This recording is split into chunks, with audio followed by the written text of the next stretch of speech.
आचार्य मराठे कॉलेजच्या नियमाच्या विरोधात प्रताप सरनाईक आक्रमक झालेत। प्रताप सरनाईकांनी विधानसभेमध्ये हा मुद्दा मांडलेला आहे। आचार्य मराठे कॉलेजकडून मुलींना जीन्स टी शर्ट घालण्यासाठी बंदी करण्यात आली आहे। आचार्य मराठे कॉलेजनं काढलेला तालिबानी फतवा मागे घ्यावा अशी मागणी या ठिकाणी करण्यात आली आहे। प्रताप सरनाईकांनी यासाठी विधानसभेमध्ये निवेदन मांडलेलं आहे।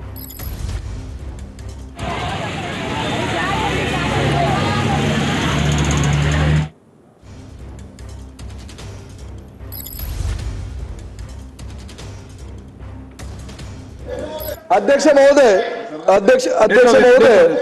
चेंबूर येथील एनजी आचार्य आणि डीके मराठे ह्या महाविद्यालयामध्ये अध्यक्ष महोदय काल एक अचानक परिपत्र काढण्यात आलं आणि त्या महाविद्यालयामध्ये शिकणाऱ्या विद्यार्थ्यांना जीन्स आणि टी शर्ट किंवा जॅकेट जर कोणी घालून येत असेल तर त्या विद्यार्थ्यांना प्रवेश बंदी करण्यात आली। अध्यक्ष महोदय, हा एक तालिबानी फतवा एका महाविद्यालयाने काढला। अध्यक्ष महोदय, तेच जर लोन महाराष्ट्राच्या इतर महाविद्यालयामध्ये जर पसरले तर अतिशय कायदा व सुव्यवस्थेचा प्रश्न सुद्धा निर्माण होईल।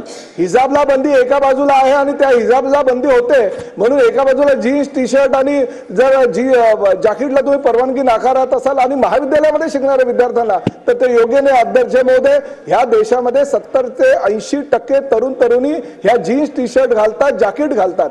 मला एका गोष्टीची कल्पना नाही अध्यक्ष महोदय, उद्या जर त्याच महाविद्यालयामध्ये स्विमिंग कॉम्पिटिशन असेल तर त्या स्विमिंग कॉम्पिटिशनच्या स्विमिंग सूटला तुम्ही परमिशन नाकारणार आहात का? उद्या जर स्पोर्ट्स डेला टी शर्ट आणि शॉर्ट्स घालणाऱ्या विद्यार्थ्यांना जर क्रीडा प्रकारामध्ये सहभागी व्हायचं असेल तर त्याला तुम्ही परवानगी नाकारणार का?